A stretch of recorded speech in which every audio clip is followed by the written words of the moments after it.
Hello, do you guys hear me? I'm doing this on StreamYards once again, and I don't know if it's working.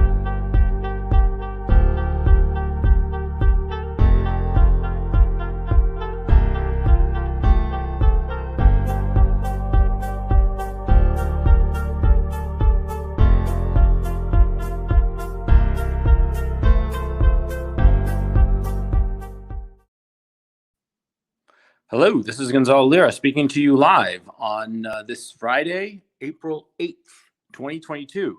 And as usual, can you hear me properly and hit me with a plus 333 if you can, or with a where is Tiffany Dover if you can. I'd appreciate that. Yeah, sorry about this. Everything's okay? Okay, great. I'm looking great. Great. You guys are all caught up and everything seems to be working fine. Yes. Okay. I'm just looking at this while I'm talking to you just to make sure that everything seems copacetic. It's just so bizarre to be doing these broadcasts off of my phone. And some people have said that the volume was a bit all over the place on the last one. I'll try to keep the phone at an even distance throughout this broadcast. Now, a couple of little housekeeping notes. Number one, as usual, there's the, as I'm speaking to you, there's also the Patreon subscribers or the webinar tier subscribers who are listening in. And later on, after I've completed the presentation part of the broadcast, I'll post the link to join. I'll post the link to join in the Patreon post, and you're invited to join in and ask questions if you're a Patreon subscriber. And yeah, the other housekeeping note is that my Twitter is back. Thank goodness. It's at Real Gonzalo Lira, at Real Gonzalo Lira. And I was suspended for a week. And so now I have to be very, very careful because I figure that the next time they suspend me, it'll be a permanent ban. And I want to keep a Twitter presence. I wish that they would have some sort of way to like reset the punishments, because the first punishment is that you can't use your Twitter account for, I think it's 12 hours. Then the second time it's a week.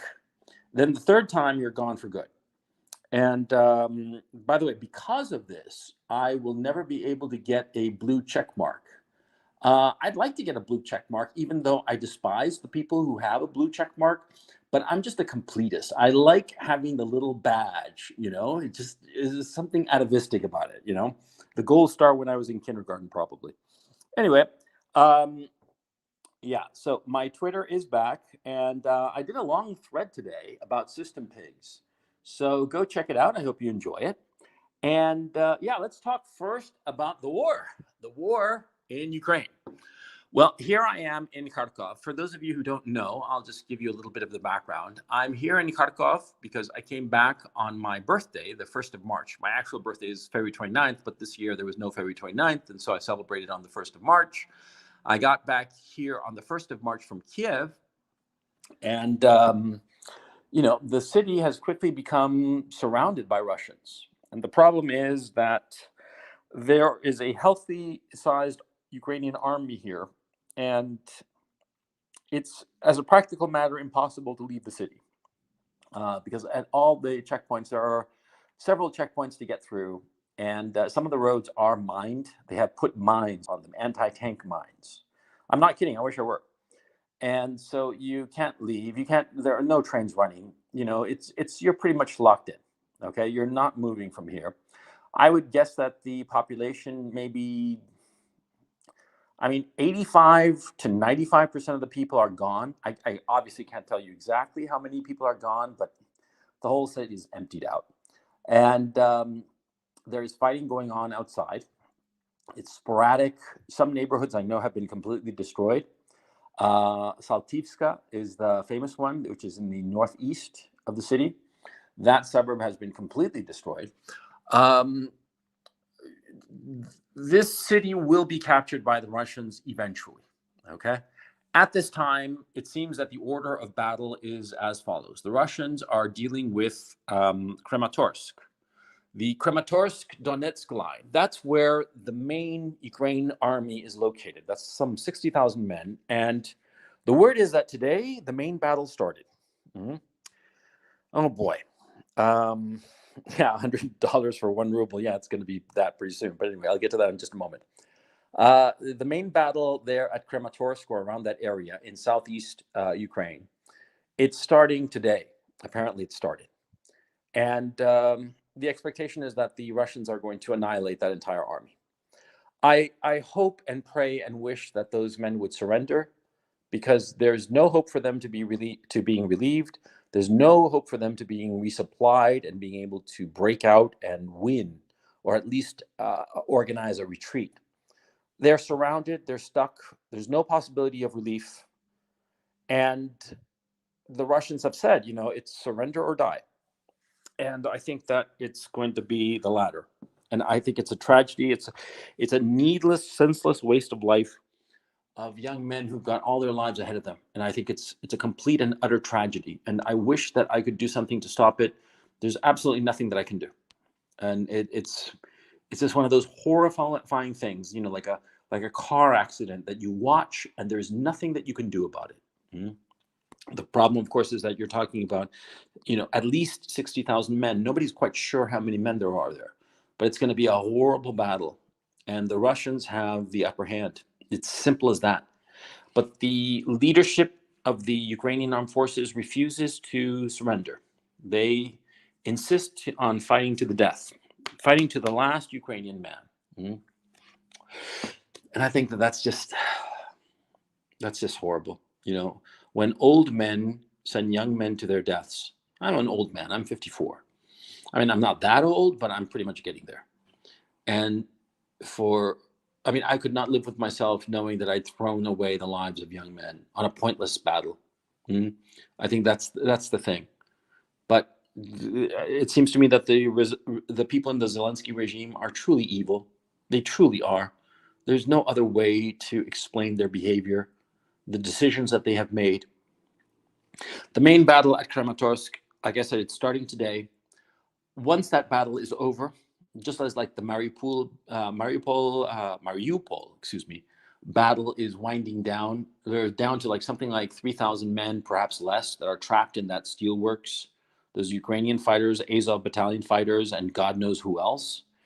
The Russian engineers are even talking now of maybe just flooding the steelworks, because of course it's right on the coast, and so it would be no trick at all to flood it, because it goes down like 8 levels at least. And so the Russians are talking about maybe flooding it, and that would of course kill everybody inside, drown everybody. It's just a horrible situation. But anyway, that battle is winding down. The men, you understand that fight in Mariupol, that was 15,000 frontline fighters, Ukrainian frontline fighters, mostly Azov battalion. And they fought an army of about 40,000 Russians. That was a classic, war of conquest kind of thing. And they slugged it out, and the Ukrainians lost. They lost at least 12,000 men in that battle.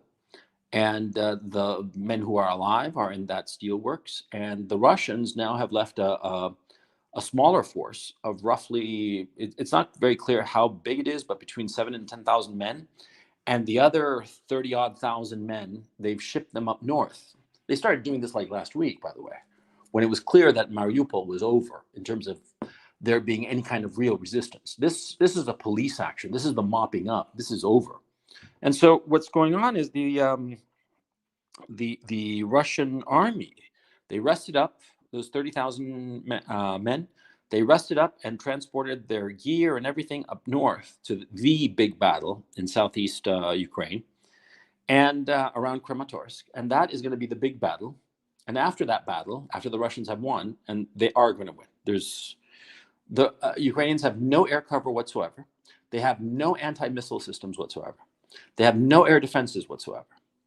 If the Russians really just get tired of it, they'll just start throwing in missiles and just obliterate the whole army. There's no way to win, and it's tragic, but that's the way it's going to go. Anyway, there's that battle. Then there's going to be the battle at Nikolaev, which is sort of like in the center of the country. This battle at Kramatorsk is more to the southeast, and this is more to the south central. Okay, there's going to be Nikolaev. There's another big concentration of Ukrainian troops, and if those men, um, if the men around Kramatorsk are wiped out, then the ones at Nikolaev will likely surrender. But it's not a sure thing. It could be that there's another big fight. If there's another big fight, the Russians are going to wipe them out because the momentum, the battlefield momentum will be on their side. And you got to remember, the Russians wiped out all of their fuel depot, their munitions depots. They have no possibility of reinforcement of other soldiers from anywhere because the soldiers that are up in Kiev, roughly, as I understand it, roughly 80 to 100,000 men, they can't move. They don't have the gasoline to move. See, I mean, the Russians even wiped out their refineries. Okay, and there are some theories about that, but I'm not going to get into it because that's not really important for this conversation. The important thing for this conversation is that even though around Kiev there's 80 to 100,000 men, those men are essentially useless because they're sitting around in Kiev and they can't move. Okay, not in an organized way. Remember, when you want to move that number of men, it's not just the men, it's their gear. You know, their tanks, their trucks, their supply trucks, all this crap that they have to carry with them. Okay, and so you know the fact that you've got an army of 80 to 100,000 men, but they can't move, makes it useless. Okay, and so it'll be Kramatorsk and then Nikolaev, and after Nikolaev, they're going to focus on Kharkov, where I am. And by that time, I would expect the defending Ukrainian forces to just give up the ghost. I mean, if there's a battle here, it would be suicidal. It would be pointless. Okay, and I hope it doesn't happen because, of course, if it happens, I'm going to be dead in the middle of this shit. And I certainly don't want that, man. I mean, you look at the video coming out of the Donbass with Patrick Lancaster, who's been doing a brilliant job of filming stuff down in Mariupol and all the rest of it. Ballsy guy, right? I mean, I seriously suggest you follow his channel on YouTube. Well, I'm the opposite of Patrick Lancaster. I'm a chicken. I'm just a chicken here, just hiding out and watching this shit go down. I'm not sticking my neck out. I'm just like, and on top of that, I'm underground, and that's the reason I can't leave because you see, because of the videos I've done, I'm on wanted lists. Okay, that the SBU has put together, and it's not so much the SBU. The SBU has limited numbers of people at this time. But what's going on is that there are a lot of basically thugs, gangsters, criminal elements that are working with the SBU. The SBU is the Zelensky regime's version of the KGB, the secret police. And these thugs, these criminal elements, sort of like do a lot of the dirty work for the SBU, like snatch people and deliver them to the SBU, that kind of thing. Okay. And so that's my concern at this time, that I'll get snatched up by one of these thugs. And so, and you never know. I mean, the thugs, they're not wearing a uniform. Okay. So you got to keep your eyes peeled. It's a scary situation. And I'm underground. They've already come looking for me at least once for sure, possibly twice. The one time for sure was on the 2nd of March. And I slipped away because I happened to be smoking a cigarette outside. And you're going to be listening to me like while I'm talking. Sometimes like I sound like I'm inhaling a cigarette, but I'm actually not. It's an unlit cigarette because I'm indoors and I don't like the smell of smoke indoors, Anyway, the point is, I was outside. This is on March 2nd, the evening of March 2nd, the day after my birthday. And I was outside smoking a cigarette when a bunch of big guys came into my apartment building. I was outside, just wandering around, pacing and smoking a cigarette. And then later when I went inside, somebody there at the building stopped me and told me to get the hell out of there. They didn't speak Russian. I mean, English rather, than I don't speak Russian or Ukrainian. And they just said one word, banderista, and pointed at the elevator. And I got the hell out of there, I had a different location that I could go to, and I went there and I laid low for a few days, for a little over a week. And then there was an incident that seemed a little weird. I went shopping, and when I came back, food shopping, the supermarkets are open. They are open on a rotating basis. And the food is slowly running out, by the way. Although, interestingly enough, we have a huge supply of apples. I mean, holy cow, are we getting a lot of apples? Apples everywhere. Anyway, um, and I'm not crazy about apples today. It's kind of pointless. But anyway, the point is, I had gone to a supermarket, and when I came back with my bags, I saw just a bunch of cars, and it sort of like freaked me out.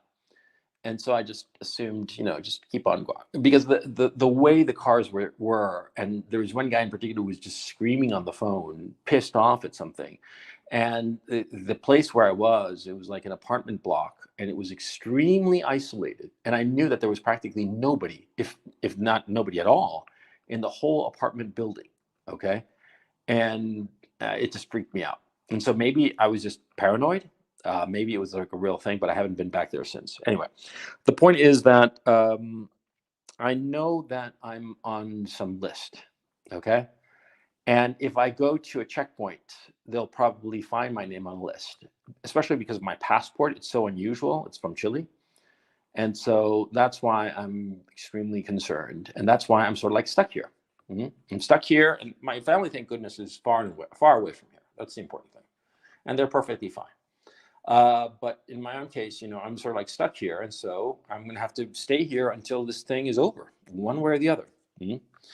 And so that's why I spend like a lot of time online and just following up on everything. And I've been following all the things that have been going on. And what's been going on is, well, the big offensive is starting today, right?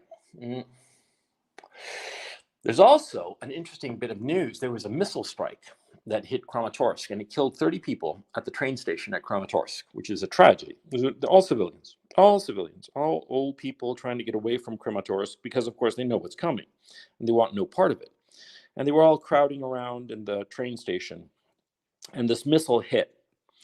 And, the blue check marks, there's this one guy, Oliver Carroll of The Economist. This Oliver Carroll guy, was just insisting that it was the Russians who did it. The Russians did it, right?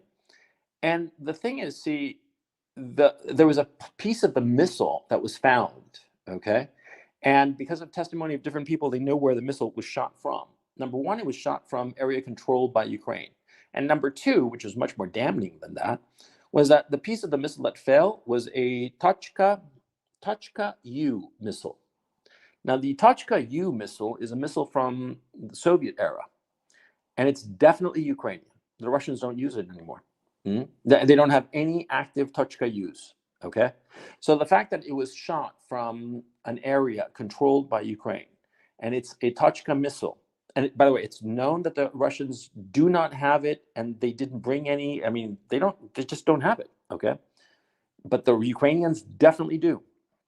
And the number of Tochka U missiles, they have about 90 of them before the war started. Nobody's quite sure how many they shot, but a few weeks ago, about a month ago at this point, really, they shot one of these Tochka U missiles into the middle of the city of Donetsk, where there was no military target whatsoever, with cluster munition.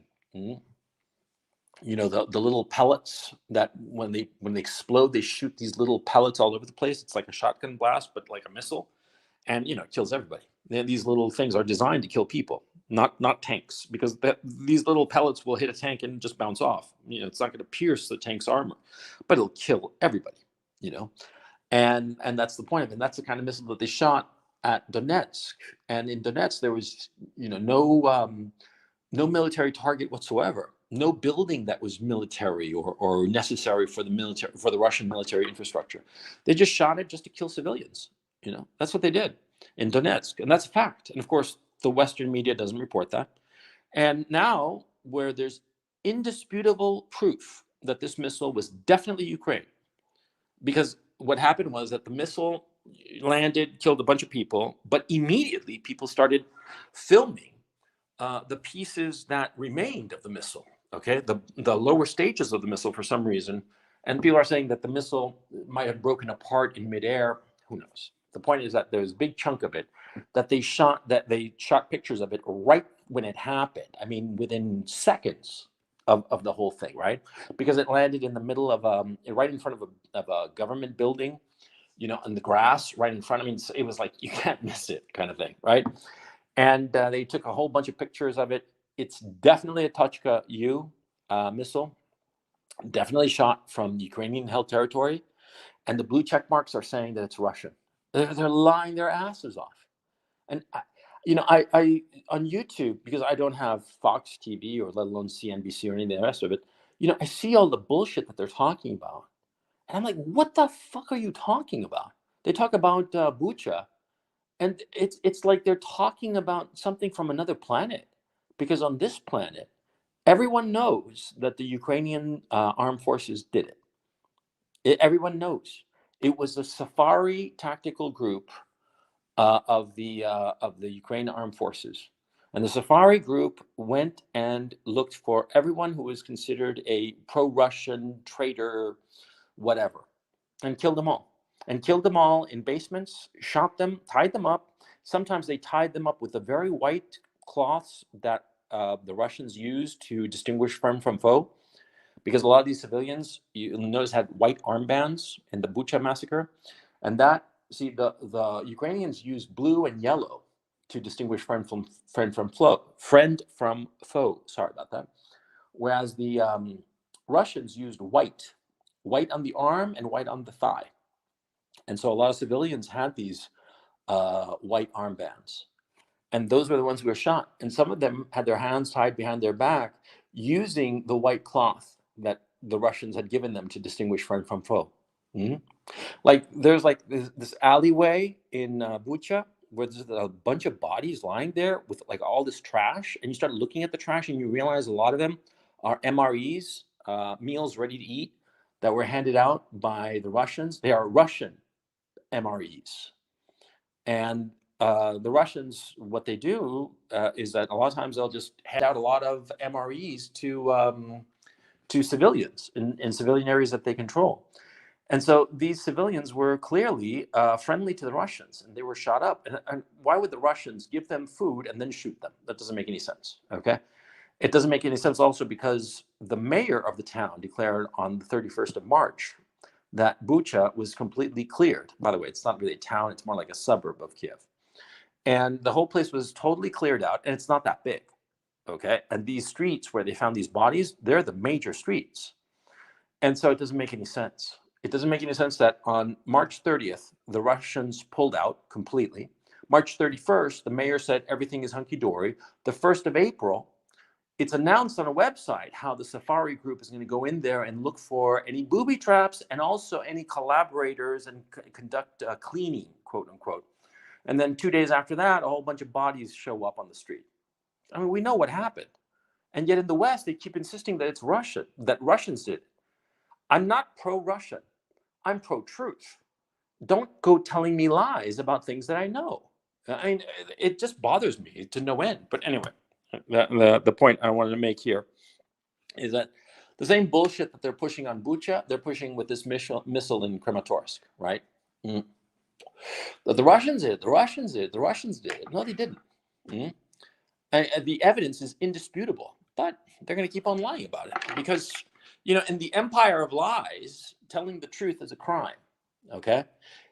I say this on Twitter and they're going to deplatform me. I say this on YouTube and it's likely that they will, do something to my channel because that's the way these fuckers are. They are afraid of the truth. And I'm sick and tired of it. I'm just sick and tired of having to oh, be careful, don't say this, don't say that. I lived in the Pinochet dictatorship, a fucking dictatorship. And they didn't make any bones about it. I lived during the Pinochet dictatorship for what, altogether about 6 years? No, actually, no. I lived in the 70s. Well, I was a little kid. So altogether about 8 years. And I feel more afraid now online than I did under the Pinochet dictatorship. And I certainly feel more scared here, with the fucking goon squad of these SBU thugs here in Ukraine than I ever felt in Chile during the Pinochet dictatorship. And in the Pinochet dictatorship, I actually went to anti-Pinochet protests, and I wasn't afraid at all. And the reason I went to the anti-Pinochet protests might not have been the most noble. I was basically chasing girls. But what the fuck? Come on, man. You're 19. What the hell? You don't give a shit about politics. You just want to get laid, man, right? So anyway, that's for another story. The point. The West, the empire of lies, I am no longer calling them the Western democracies. They are the Western regimes. They are the empire of lies because all they tell are lies all the time. Everything that they say, by definition, is a lie. When they say hello, it's a lie. Understand that. That's the way it is in the West. The Western regimes are lying all the time. Okay. Now let's get into the main gist of today's talk, right? Basically, this is the title of it. I said that Russia and the United States miscalculated in this war. This is a true statement because you have to understand, first of all, that this really is a hybrid global war.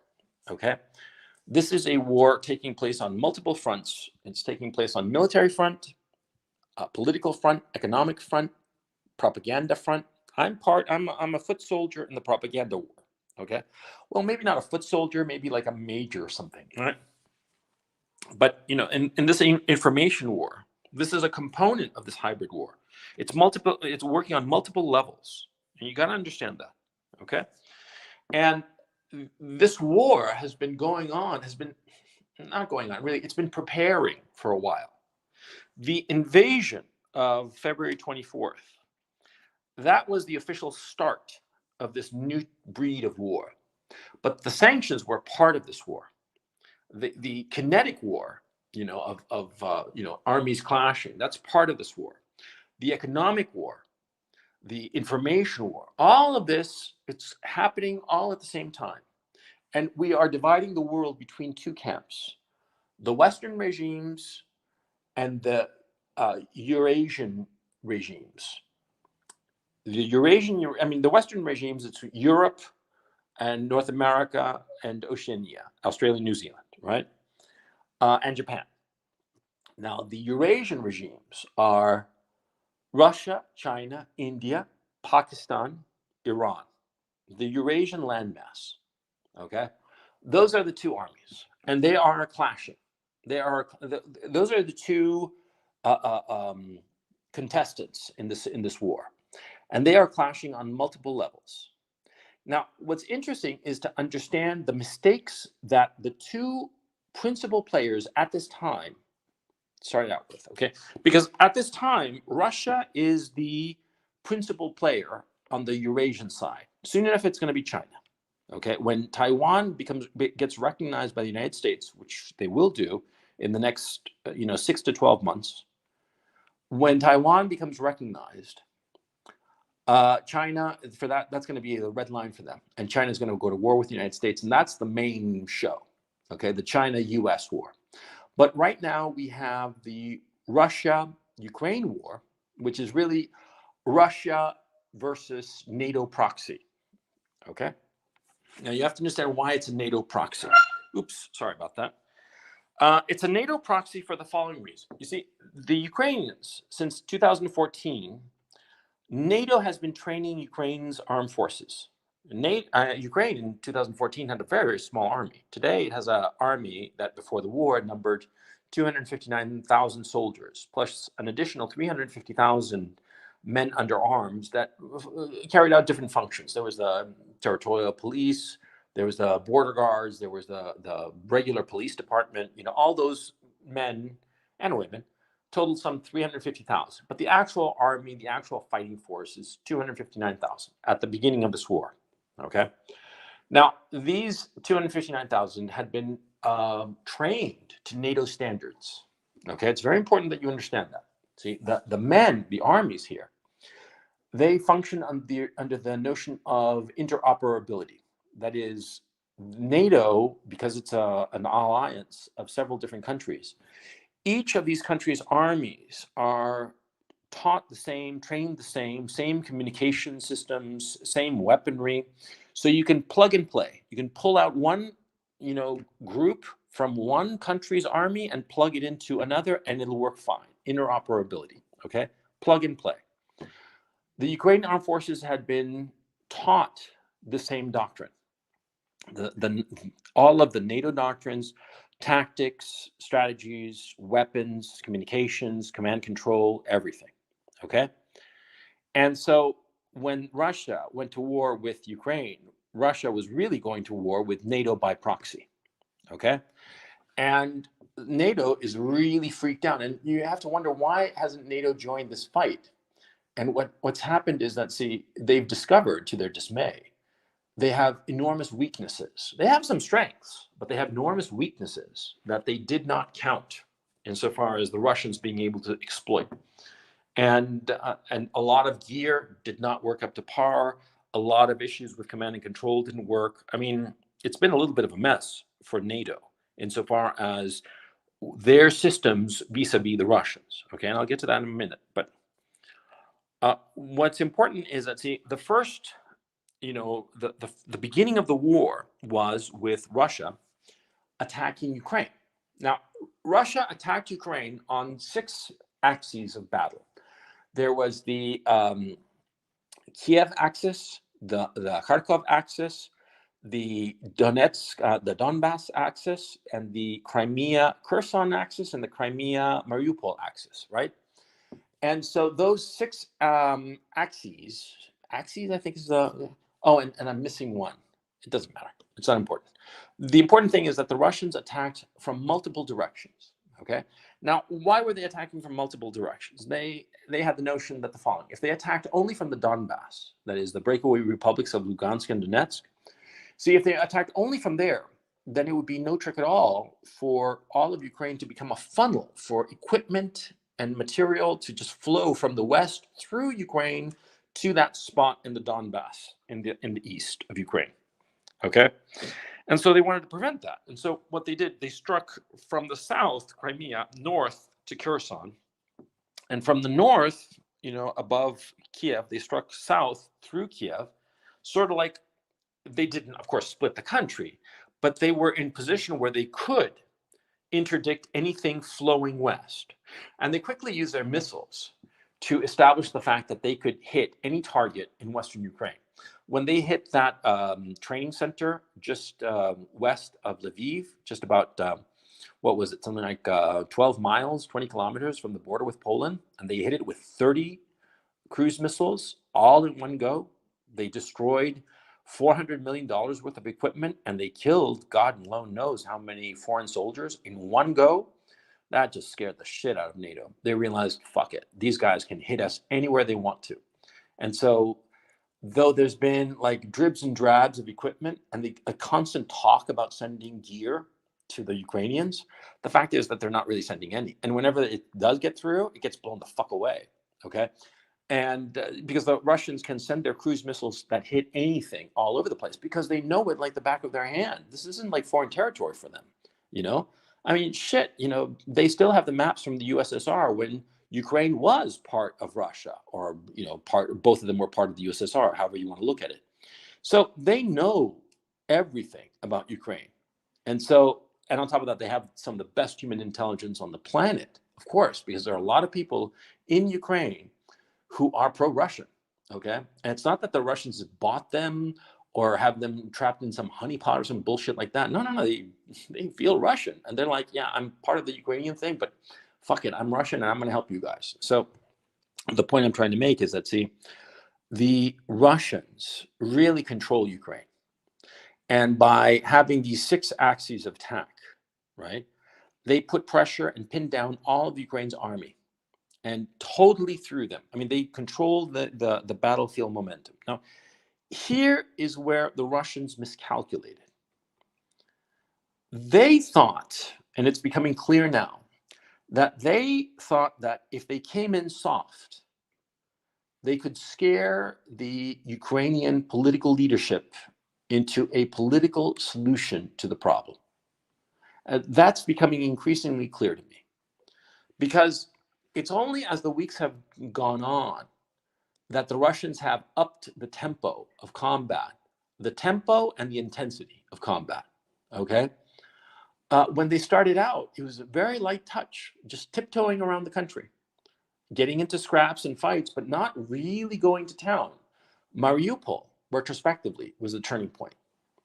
Because I think that the Russians miscalculated along the following lines, and leaks coming out of Russia seem to confirm this, that the Kremlin in particular was extremely upset with the FSB, which is the intelligence service of the Russians, where what's his name, where Putin comes from, and Putin apparently was pissed off because the Russian armed forces were counting on the fact that there would be a lot of regions where the political leadership would side with the Russians. I think that they were particularly thinking of this insofar as Kharkov is concerned. And that didn't happen. Now, I actually think that the FSB was kind of right, because a lot of people in Kharkov are pro-Russian, but the political leadership is not. And this happens a lot of times. Like, for instance, in Utah, the Utah governor is basically a wokester Republican, rhino, Republican in name only. The people are extremely conservative, but the political leadership, though they're nominally Republican, are extremely lefty. It happens that you have political leadership that, for whatever reason, not corruption or anything like that, just legitimate political, miscalculations and whatnot. The political leadership is not quite in tune with the actual people. And I know for a fact that the people here are very pro-Russian, but the political leadership not so much. And the Russians miscalculated. They thought that they'd get a lot of political support from a lot of political leaders in Ukraine who would side with them, and that the Kiev regime of Zelensky would freak out and sort of like quickly sue for peace and negotiated terms and whatnot. And they miscalculated. Now, let me just pause right there and turn to the United States. Now, the United States has been goading this war since forever, frankly. They really want this war to happen. They really want to have a proxy war between Ukraine and Russia, and their stated goal, and they make no bones about it. I mean, and it's really fucking disgusting if you think about it. They want this war to drain Russia, to just suck it dry, to just go on and on and on, to become Russia's Afghanistan. Okay. Now, it's not going to happen for reasons that are a little bit complicated. I'm not going to get into them in this broadcast. That's not really important. What's important is that the U.S. objective, their long-term goal is regime change in Russia, and they want to break up Russia into smaller pieces that are easily controllable. Okay, that's their stated goal. Their think tanks operate on this premise that they want to break up Russia, have it be in smaller pieces, and each of these pieces can be easily exploited. They basically want to turn Russia into 4 versions of Ukraine, because Ukraine is a failed state. It has been a failed state for 30 years. And the West has encouraged corruption because the corrupt politicians of the West get to feed at the trough of Ukraine. And the Ukrainian oligarchs also get to feed at the trough of Ukraine. And so nobody has any incentive to turn it into a legit, law-abiding, prosperous country. And the Ukrainians are the only ones who suffer because of this. They want the same fate for Russia, but of course the 4 Russias. They want to break it up into 4 pieces because they hate Russia for ethno-religious reasons that go back literally centuries, okay? But that all of these people feel very close to their marrow. I talked at length about Victoria Nuland's motivation, and I explained in that, I think it was a 2.5 hour live stream I did about her, where Victoria Nuland, who's the brains behind the American effort, she's, for all intents and purposes, the true president of Ukraine. Well, Victoria Nuland, her father, Sherwin Nuland, who was a famous physician and popular science writer, he suffered a massive nervous breakdown because of the treatment he had had from his own father, his grandfather, Meyer Nudelman. And Meyer Nudelman had fled Ukraine. He lived, just west of Odessa, and he fled Odessa after the 1905 pogrom. And he got to America in 1907, and he never found a place for himself. And he was a small, bitter man who treated his son, who's a very brilliant son, Sherwin Nuland. He changed his name from Nudelman to Nuland. Sherwin was apparently obviously a brilliant individual, And so his father just bullied him and treated him relentlessly, abused him, the typical. And this, landed Sherwin in an insane asylum when he was 40 years old, when Victoria Nuland was 9 years old, a very impressionable age for a woman. And so Victoria Nuland carries in her heart the hatred for Russia because she sees the disaster of her grandfather's life, which expressed itself in the pain and misery that befell Sherwin Nuland as a result of Russia. Russia is to blame. And so she wants to hit back at Russia. She hates it. And other people too. You have like the Ukrainian Israeli Cypriot oligarch and criminal, basically, Ihor Kolomoisky, who manufactured Zelensky. He's also a man who hates Russia with passion, and has pushed anti-Russian sentiment in Russia and Ukraine, rather, spending a lot of money to push that anti-Ukrainian, anti-Russian sentiment. I keep mixing them up. Sorry about that. So, these are ancient ancestral hatreds of this ethno-religious group, and they can't let it go. They hate Russia, and they want to break it up, and they've said so repeatedly, avowedly, without any problem. And they want to turn Russia into, 4 iterations of Ukraine. Ukraine is a shithole country. It is a whore of a country that is exploited, abused, treated like garbage, and it's poor. It's so poor, and it shouldn't be so poor. It should be, if not rich, it should be extremely, it should be developing, strongly developing. It's got everything. And most important of all, it's got the brain power among the people. But that's not the case, see? And so the United States wants to destroy Russia. It decided to use Ukraine to do it. And the thing that they wanted, they goaded the Russians into the war, and they were going to use the war as the excuse for sanctions. And these sanctions are unprecedented. This has never happened before, because the United States has used sanctions as a weapon, economic sanctions, to other countries in the past, most notably Iran. Iran was the first one that they started doing this with.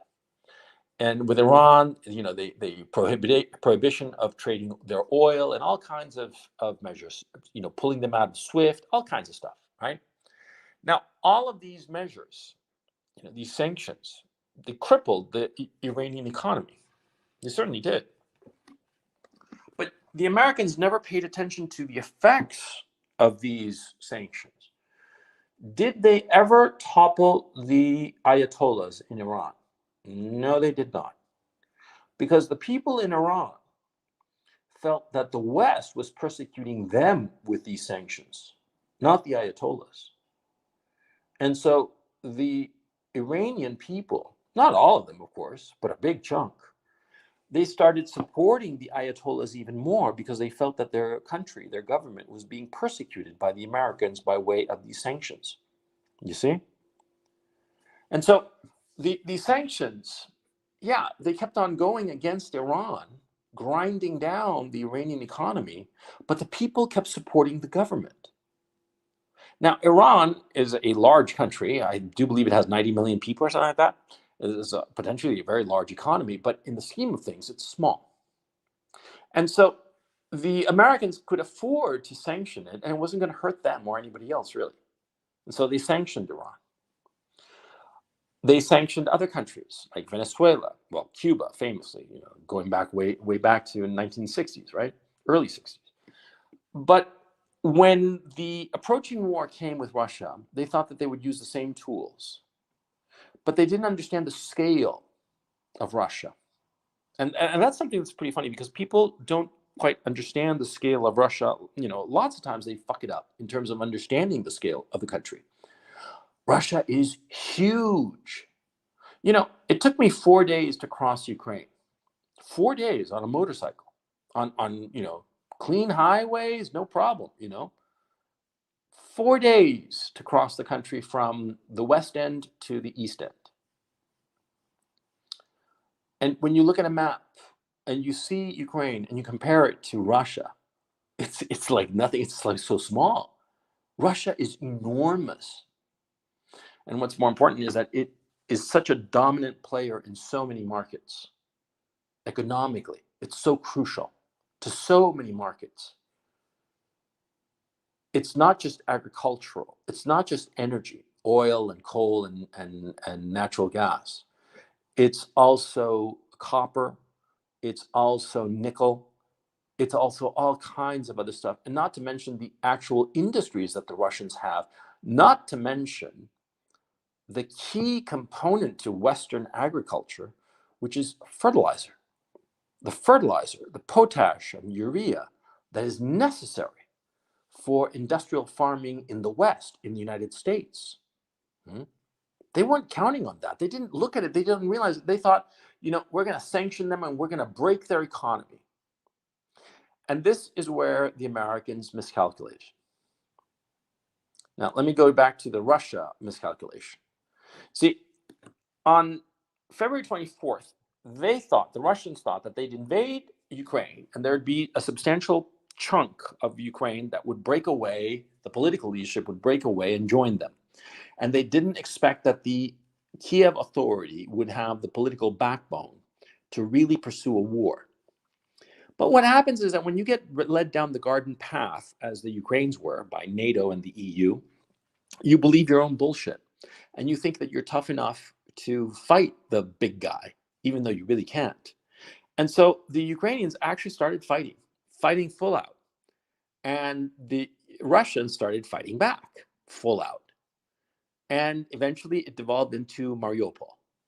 Mariupol is the culmination of this miscalculation, where the Russians thought that they could go in soft, scare the Ukrainians into a political settlement, and that'd be that. Instead, they found themselves with like a real invasion. They had to invade. And it wasn't what they had been thinking before because it was clear to me from the very beginning of this, okay, from like the second day, that the Russians wanted to capture Ukraine and capture the Ukrainian army. They didn't want to destroy it. And from the Russians' point of view, it made complete sense because, see, the Russians, unlike the Americans figure that they just destroy everything and then rebuild. But the Russians realized, much more wisely and correctly, that rebuilding an army, no, you can't do that. You have to work with what you got. And so you have to capture that army, because if you destroy the Ukrainian army, you create a power vacuum. And what happens is that you can potentially have all kinds of criminality, all kinds of chaos, social chaos, physical chaos. And so, the Russians are clever. They wanted to make sure that chaos post-war did not happen, as happened in Iraq, for instance. In Iraq, the United States Army went in there, blew up everything, and they dismantled the Iraqi army. And what happened? You had a huge power vacuum, and all of a sudden you had all these trained soldiers with nothing to do. And so they joined gangs, they joined militias, and all of a sudden you've got all kinds of chaos going on in Iraq. And it's been going like that ever since, going on 20 years. You see, but the Russians, they had no intention of making that same mistake. And that's why they wanted to capture the Ukrainian army in one piece. And they didn't want to destroy it. And what happened, that was the miscalculation. They thought that the Zelensky regime would come to the table and really negotiate. But they had no intention to. And there's also the other problem. You see, the Nazis around Zelensky, and they are Nazis, they realize that they can't surrender. They can't come to a peace accord, because then they're dead men, because then the Russians are going to snatch them and kill them. So they can't surrender. They know they have to fight to the death. And it was only at Mariupol that the Russians realized this. I think the miscalculation that they made was that they thought that they could come in strong, scare the shit out of the Ukrainian government, get them to the negotiating table, get them on track to get what they wanted, which was the two republics of Donetsk and Lugansk, the two republics of the Donbass, and Crimea, and withdraw, and that would be, status quo ante, except for Crimea, which would be legally Russian forever, and the Donbass, right? But since the Ukrainians didn't go along with this plan, i.e., the Russians miscalculated, they found themselves following the logic of the war. The Ukrainians fought back hard, they fought back harder. it culminated in Mariupol. And all of a sudden, the Russians realized, we're going to have to slug this one out, buddy. We're going to have to slug it out. And that's what happened with with the end of phase 1 and the beginning of phase 2. You see, the invasion in and of itself was brilliant, and it really accomplished its goals in terms of breaking up the Ukraine military. The political goal was not achieved insofar as a settlement, okay? Because that's what the Russians wanted. They didn't want this long slog. And I think, too, that they calculated that they couldn't afford it politically back home. But the turning point was what happened 10 days ago. The video of those Russian POWs getting shot in the knees and groin and left to bleed out and die, and also that barbaric execution of that poor boy, that poor Russian POW, that changed the whole tenor of the whole thing because it was barbaric. And the Ukrainians, either you want to call them Ukrainians, you want to call them the Zelensky regime forces, you want to call them the Azov battalion goons, whatever you want to call them, they're the same men, and these men have committed grotesque atrocities against the civilian population. It's obvious. On my Telegram channel today, I posted one where some asshole, went up to this old lady. I mean, the lady looked like she's about 1,000 years old, for crying out loud. And she came out thinking that they were Russian soldiers. And she was so happy to see them and all the rest of it. And because she's old and blind, and she was waving this red flag, the Soviet flag, right? And she came out and discovered that the soldiers were Ukraine. And the Ukrainians started mocking her, but they didn't, at least not on video, they didn't manhandle the poor old lady because, she really looked like she was, if you told me that she was 80 years old, I'd say, yeah, sure, no problem. She looked that old, right? Just so frail, poor thing. And she's waving the banner around, and they took it away from her red flag of the Soviet Union. And they started stomping on it. And they gave her food, by the way. That was the other thing. They gave her food. And this old lady, this ancient lady, oh my God, that woman had balls, man, because there were like 3 young men, soldiers, fully armed. And she's this frail old lady. And she just says, no, I'm not going to take your food. And you're stomping on the flag that my parents carried during the war, all kinds of balls. The old babushka, man, holy shit, And these morons were so fucking stupid that they posted this goddamn video, okay? Which goes to show you that these guys are fucking nuts. They're crazy. They don't understand anything. They certainly don't understand anything about humanity, And so the point I'm trying to make in the roundabout way, see, the Ukrainians aren't going to give up. And the Russians have realized this. And they realize that was their miscalculation, that the Ukrainians are not going to give up. So they're going to wipe them out. Now, why aren't they giving up? It's because of the goons. The goons, the neo-Nazis, because they know that the Russians will give them no quarter. And so that's why the entire Ukrainian armed force is going to commit a collective suicide. Death by cop, yeah, death by Russian. That's basically what's going to happen. A suicide by cop, rather. Yeah, suicide by the Russian army.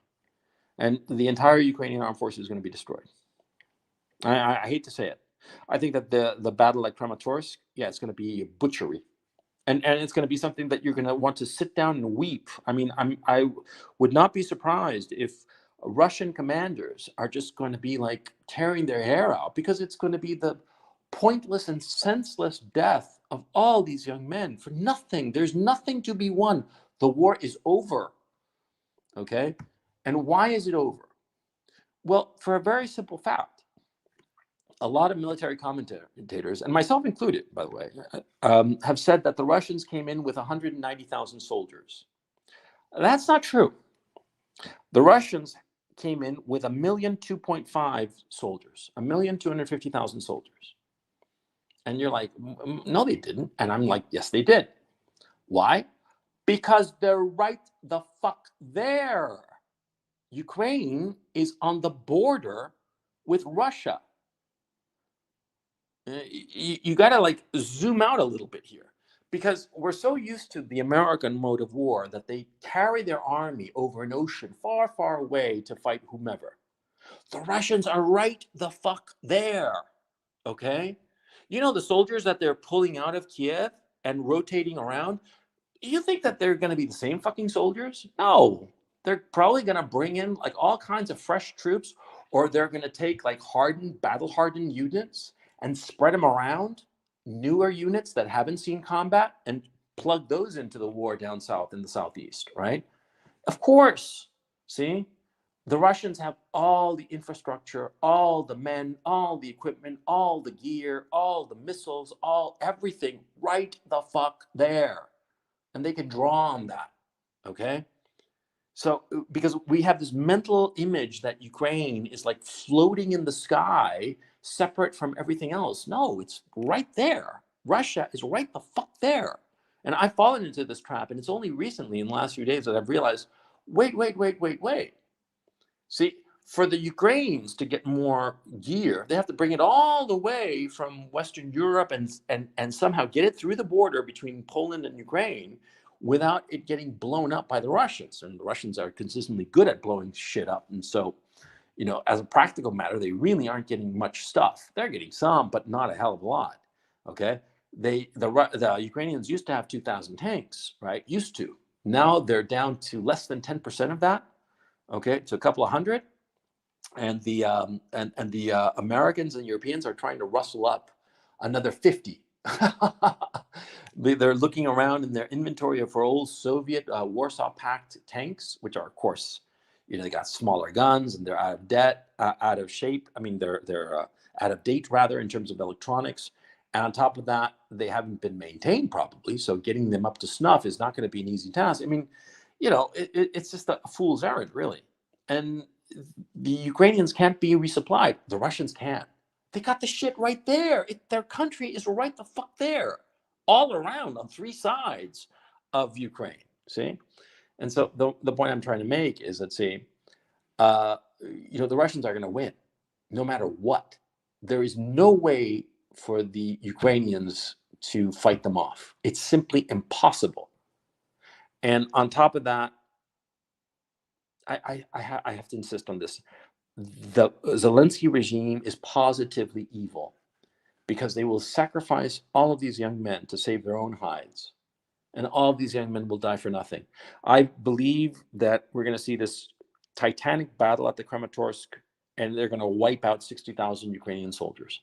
And then there's going to be another titanic battle at Nikolaev. I don't think that in Nikolaev they're going to give up the ghost. It's going to go in then 10 rounds. And it's going to be another huge catastrophe of tens of thousands of Ukrainian soldiers killed for nothing. And I do believe, and this is the thing that I'm worried about, that they're going to do the same goddamn thing in Kharkov. And they're going to just level the whole fucking city. Because, you know, when you have titanic battles like that, I mean, old school World War II, just blow the shit up. Everything gets blown up, right? I mean, have you seen what the cities look like after? Have you seen Mariupol? Dude, it's just rubble, man. It's just blown the fuck away. And so my terror is on a personal level. Sure, I hope this doesn't happen in Kharkov. But as a human being, as a man, and knowing the value of life, especially the value of the lives of young men with all the promise that they have and all their lives ahead of them, you know, I hope and pray that this doesn't happen, but I'm terrified and regretful to think that it probably will happen, that all these babies, as far as I'm concerned, they're all going to die for nothing. Because that's the thing, they're going to die for nothing. Because the Russians, they're right there. They can endlessly resupply. And so all these poor Ukrainians are going to get wiped out. Yeah. But what I want to point out, you know, is that's to come. What I want to point out is the mistakes made by the Russians. They miscalculated and they've adjusted. See? And the adjustment is that it's going to be a real fight, a real war, and it is a real war. And it's going to be a war of conquest. Because I think that the Russians have made up their minds that, look, if we're going to die for this shit, if we're going to fight and there's going to be a lot of our dead, they're going to die for a reason. They're not going to die for nothing.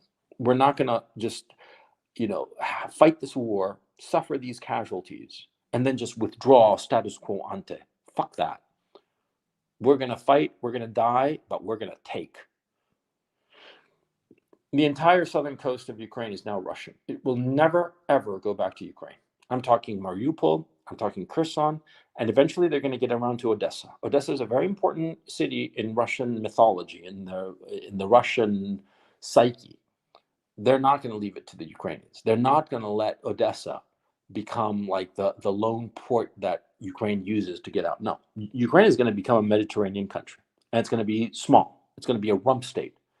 It might be, the capital might be in Kiev, the capital might be in Lviv, doesn't matter. It's going to be a rump state, roughly oval shaped, roughly a third of what Ukraine is. It's going to go from Lviv all the way to Kiev.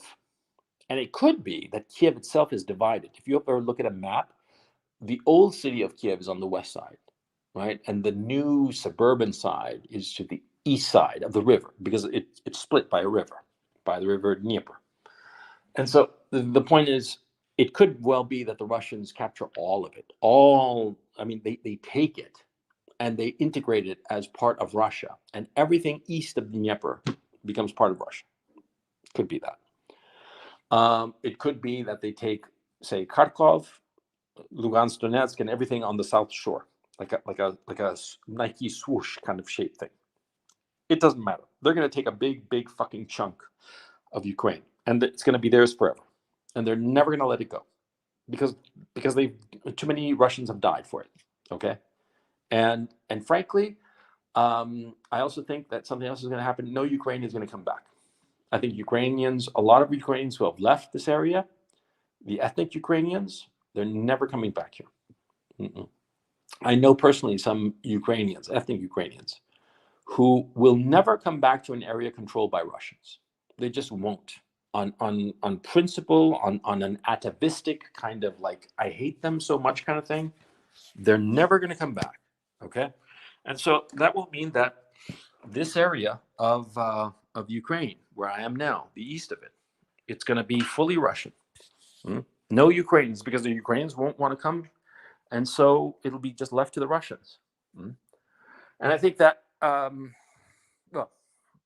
the future of Ukraine is not important. What I want to focus on are the miscalculations. Now, I want you to understand the miscalculation that the Russians made, which is thinking that they didn't think that this was going to be a pushover, but they didn't think that the Ukrainians would have the political wherewithal to really push back against them. Okay, they thought that, and they miscalculated. They thought that a lot of the Russian political leadership, that is, the ethnic Russian Ukrainian political leadership, that is, people who have a Ukrainian passport but who are ethnic Russians and have positions of political leadership here, they thought that a lot of them would side with the Russians, with the Russian army. I think that part of it was the SBU, because the SBU made it a point to target some pro-Russian politicians and kidnap them, and in a couple of cases murder them early in the war. I think that might have been a key issue. I keep talking to you about a couple of mayors. One of them is Vladimir Struk and Nestor Shifrik, which I've mentioned in other opportunities. Nestor Shifrik was we're not sure if he's alive or not, a deputy in parliament, a member of Ukrainian parliament, and he was arrested, manhandled, threatened with murder, and kicked around a little bit by SBU people, and he's since disappeared. And Mayor Struk was assassinated. He was kidnapped from his home in front of his family, and 2 days later he was showed up, shot through the heart. They dumped his body in the middle of the city. And that was clearly, now retrospectively, you realize it was a message to every pro-Russian Ukrainian politician, basically telling them, if you defect, you're a dead man.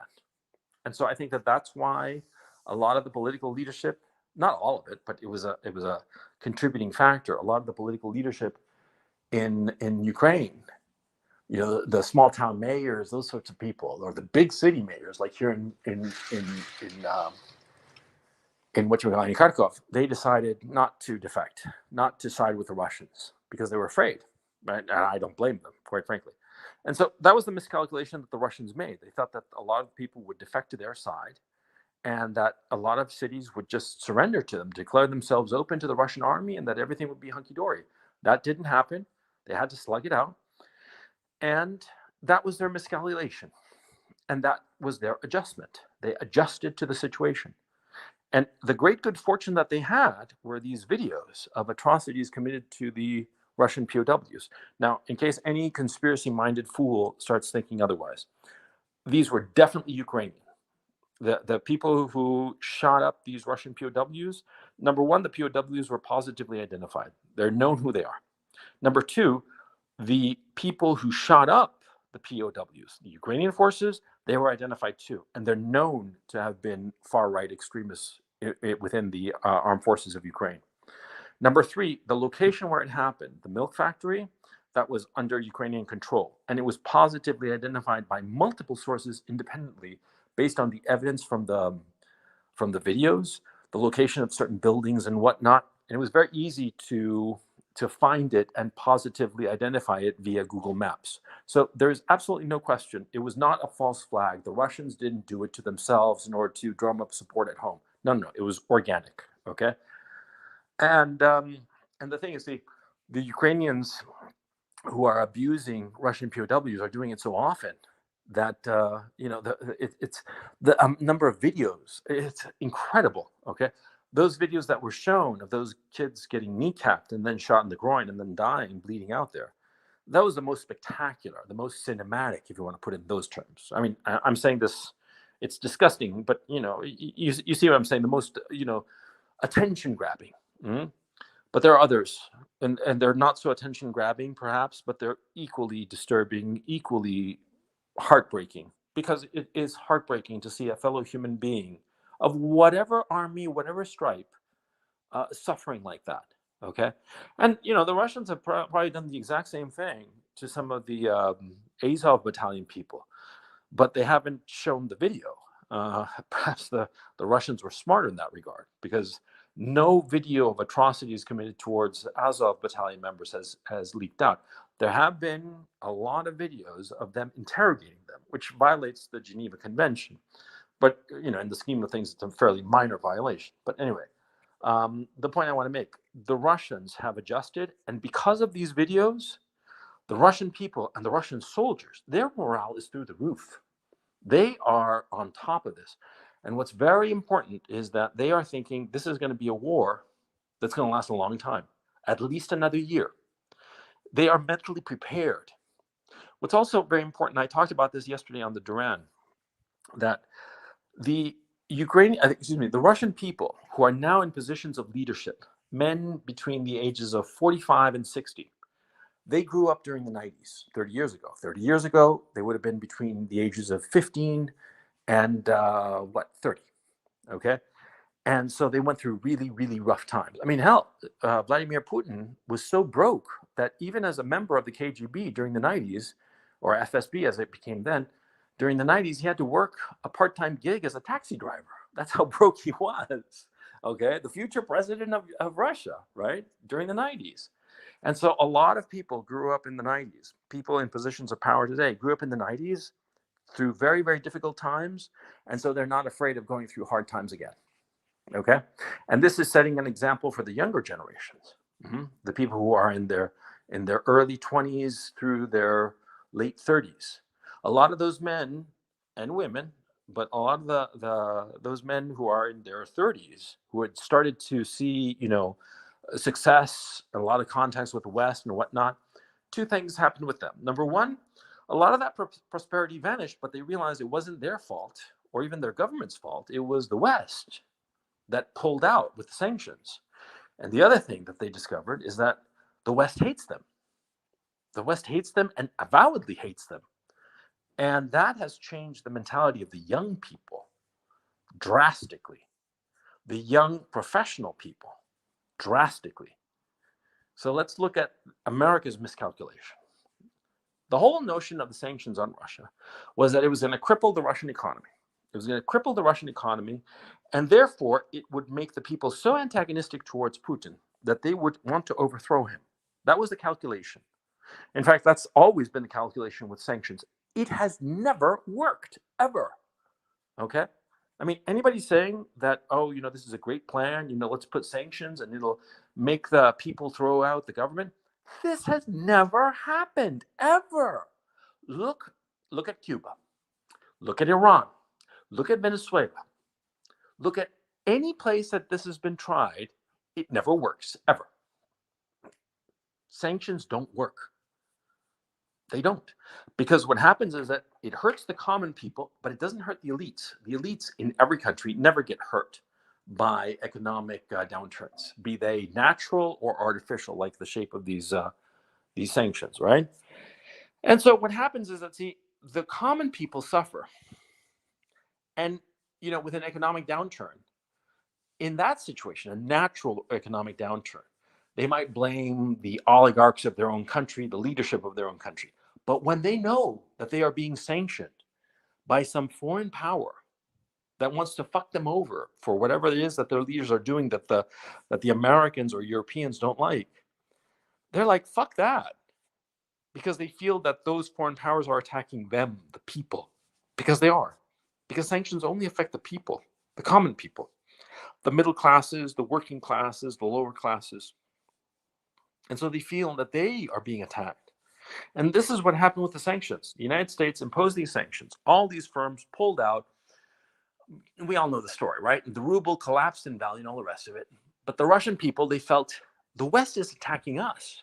And then when the West started on this Russophobia, this hatred of all things Russian, which, to my way of thinking, was the natural social expression of that ancient ethno-religious hatred that certain people in positions of power in the United States have towards Russia. It wasn't enough to just simply try to cripple their economy. They had to demonize Russian people because they themselves hate Russian people for ancient reasons that aren't relevant, but all know what they are, pogroms and whatnot.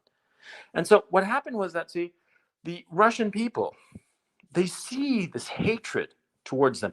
They see, like, for instance, Finland just confiscated some artwork that's Russian. It's Russian. It's in the fucking Hermitage, right? Some paintings, I forgot the name of the goddamn things, right? But they confiscated that because the Russians had loaned out these paintings, perfectly quotidian kind of loaning out, the Hermitage loaned out some paintings to some galleries in Italy and some galleries in Japan. And somehow these paintings wound up in Finland to be transferred over to Russia. And the Finns are like stealing it. And they're saying, no, we're not going to give it to you. Fuck you.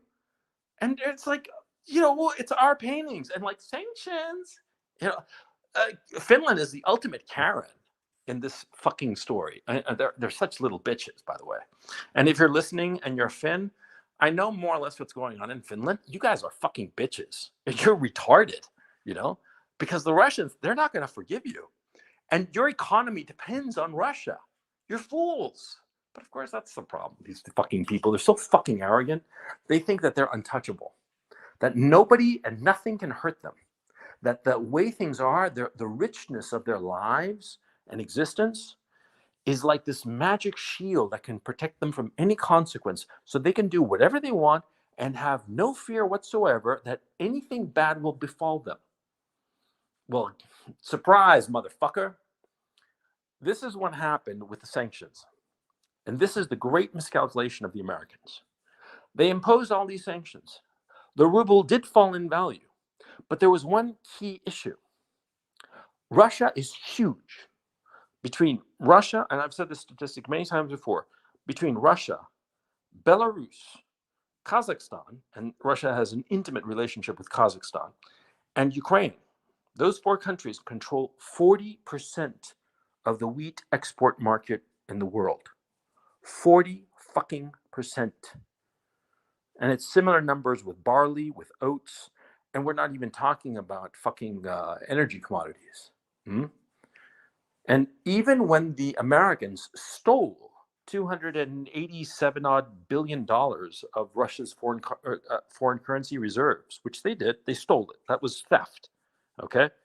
The same way they stole $9 billion from the Afghans, who actually needed that fucking money because the Afghans are broke as fuck, and the Americans stole that money. Well, the Americans stole close to $300 billion of Russian money, but the Russians have more money because they've been very careful, because they kind of like knew this shit was going to happen. And so, yeah, they lost those 300 billion, but they also got close to 400 billion squirreled away in other banks and other places. So they've got the money. So when the ruble took the huge hit, the Russian central bank was able to shore up the ruble. And of course, the Russians started saying, okay, you're going to play these games with us? Fine. You can buy our commodities, but you have to pay in rubles. You have to. We're not going to take dollars. We're not going to take euros. And by the way, this is perfectly sensible from their point of view, because see, if Russia and Europe cuts off all trade with Russia, then Russia, what is Russia going to do with its euros or dollars? Even if it gets them, the Americans and the Europeans are going to confiscate them. So they're not going to want dollars. They can't buy anything with these dollars or euros because Europe and America refuses to sell them anything. And so, anything that they sell, they're going to get worthless currency that might be confiscated. So they don't want it. They want rubles. Okay. And all of a sudden, the Europeans and the Americans started realizing, holy fucking shit, what do we do? And so they doubled down instead of realizing that the hole that they were in. And even as the Europeans' prices started going up and the Americans' prices started going up, American inflation was baked in the cake from before this whole war. Okay. But this situation with Russia has just exacerbated the problem. And it's going to make it even a bigger problem, not because of the oil. Everybody's focused on the oil. Don't worry about the oil in terms of the United States. That's not the big problem. The big problem are fertilizers. The fertilizers. The United States does not produce the fertilizers necessary for its industrial agricultural operation. Russia does. The United States needs those. And the Americans cut it off. It's because of those fertilizers that American farms are not going to yield as much. And that's going to drive up the price of food. People in the United States are going to go hungry. In France, they are already talking about food rationing. And the French, they don't push the panic button just for no goddamn reason. And when Macron was the one who pushed the panic button on this issue. And he's not going to push the panic button unless he realizes what's coming. And it is coming. In September, October, November, that's when the real price hikes, that's when the food inflation is going to go through the fucking roof, because that's going to be harvest time. And what's going to happen in America?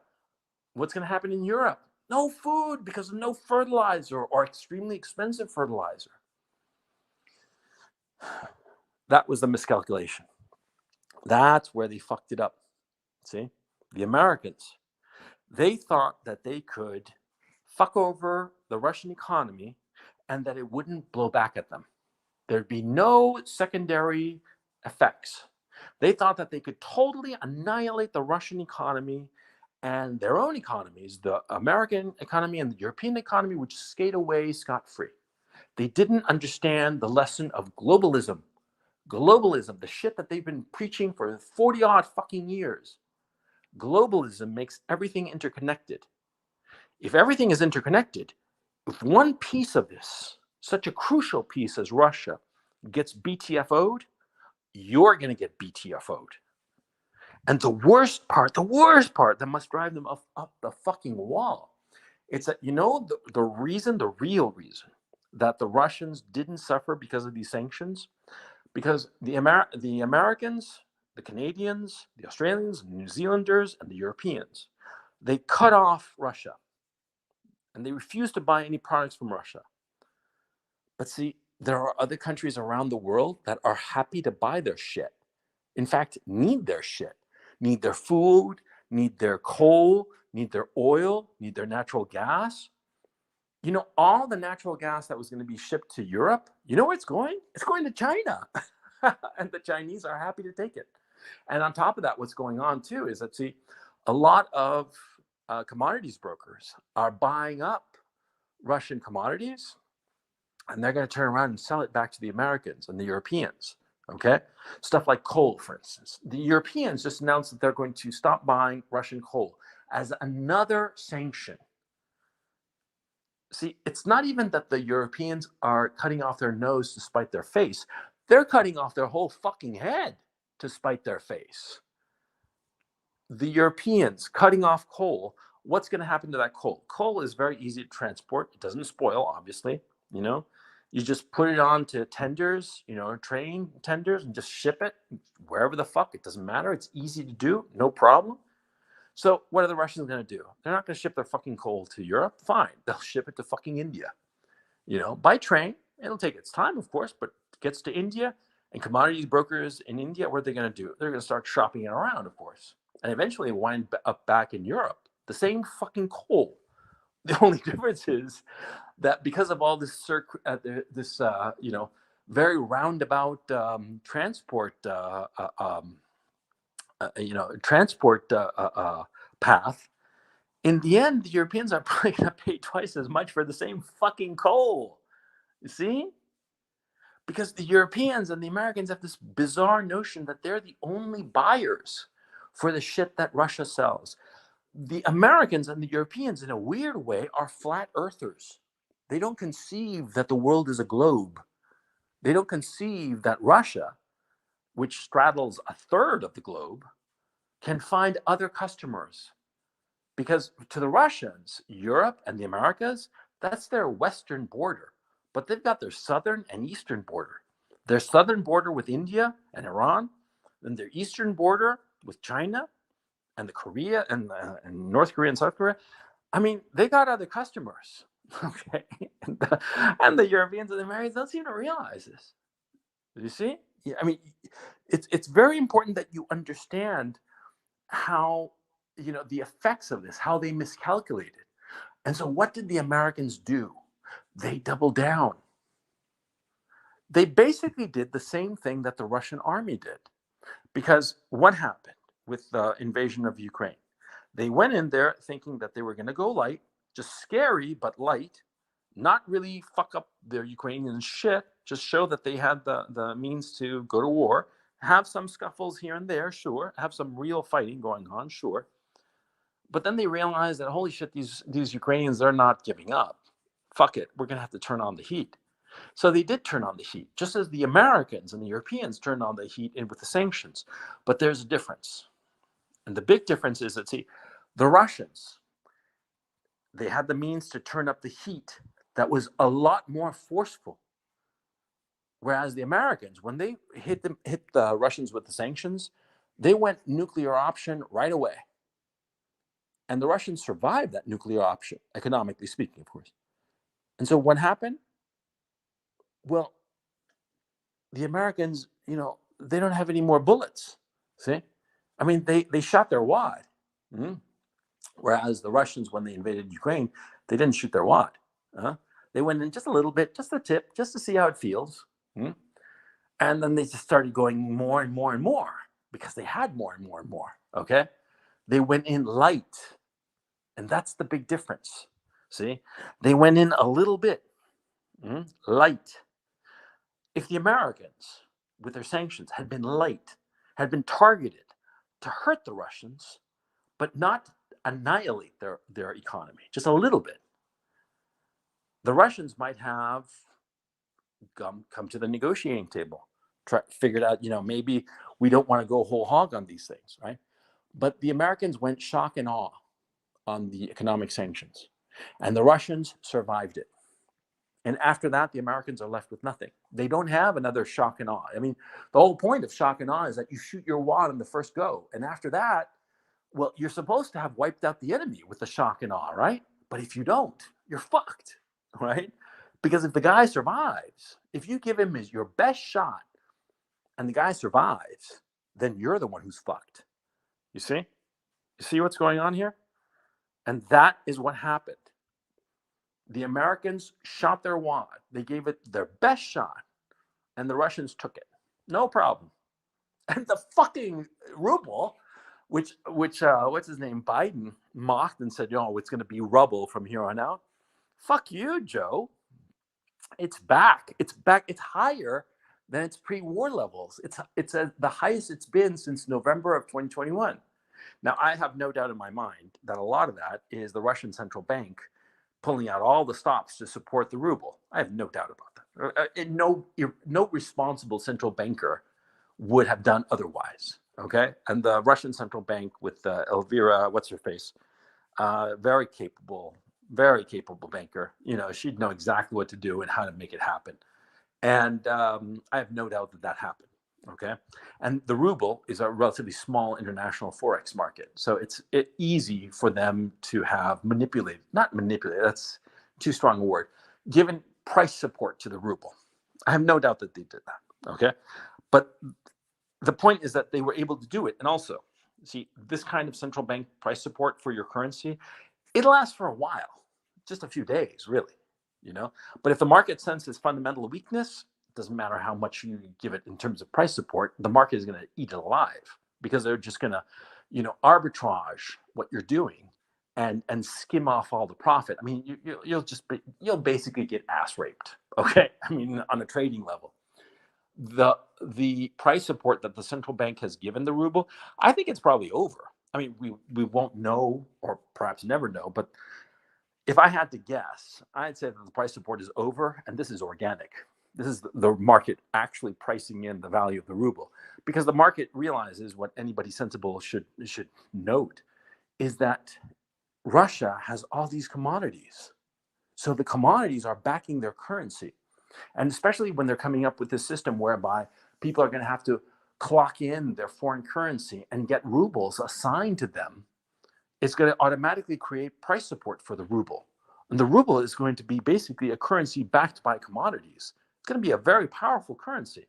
So I think a lot of people are getting into that fucking trade. I personally want to get into that goddamn trade, but for reasons I can't. It's a fucking nightmare. These fucking sanctions have screwed me up totally, right? I mean, I wish I were living like in India or China, man.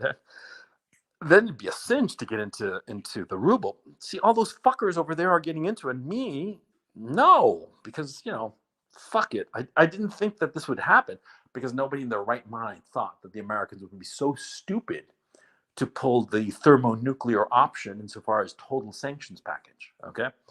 By the way, anybody who's following the sanctions thing, any further sanctions by the Europeans or the Americans means nothing. It's like pellet gun time at this time. They shot their nuclear weapon, okay? And the Russians survived it. Now, what did the Americans have left? Nothing. Nothing. And of course, they're so fucking dumb and so full of themselves, so arrogant, that they can't step back. See? So they're going to keep on doing sanctions and they're going to announce them. And we're up to what, fifth round of sanctions? They mean nothing at this point because the Russian economy is around, the ruble is fine. And on top of that, everybody realizes that they need Russia. Russia is the truly indispensable country around the world. Not America, Russia, like it or not. And so they're fucked. The Americans are fucked. Okay? The Europeans, oof. The Europeans are truly fucked. And that's for another broadcast. But anyway, I'm coming up on an hour and a half of this shit. But I want you to understand how both sides miscalculated colossally.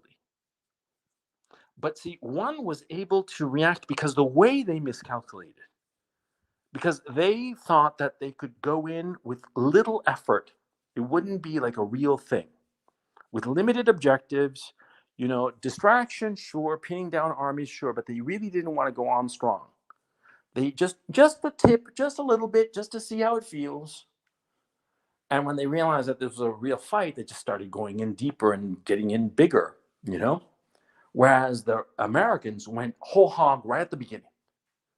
And it didn't achieve the objective. Because in both cases, the initial approach did not achieve objectives. But see, when you shoot your wad and it doesn't work, then you're fucked. But if you go a little bit at a time and you still got a lot of gas in the tank, then you can turn up the volume. You can turn up the volume all the way to 11 and you can make something happen. Ooh, let's see if you guys can hear this. And let's see if there's more explosions. Did you hear that? Oh, shit. Well, they're usually coming down in rounds, like 3-4 explosions at a time. So if there's more explosions, I'll race over to the window and get you to hear them. It's pretty cool. It's far away. Don't worry. I would guesstimate about maybe 6-7 kilometers away. So we're fine for now. Anyway, yeah, I think I've gone on for quite a bit. So I'm going to take, I'm going to wink out for just a minute so I can post this link to my Patreon supporters. And then I'm going to come back and have the Patreon supporters pop in for questions. So stand by. How do I do this? Hang on.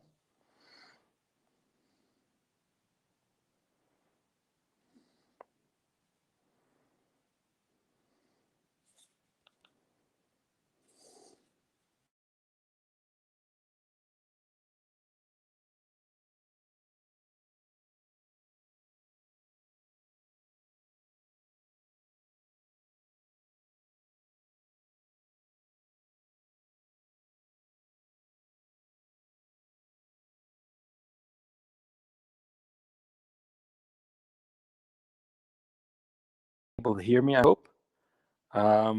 Just press I don't know, press GL if you can still hear me. If you can hear me now that I'm back. I'll wait for chat to catch up. Now, by the way, did you enjoy this broadcast? Come and take it. Hello? Oh, yes. Good. So everybody can hear me? Great. I'm waiting for guests from Patreon. I go to the Patreon page in the post where I put the link to this broadcast. I put the link to join as a guest. And I'm waiting for you guys to show up.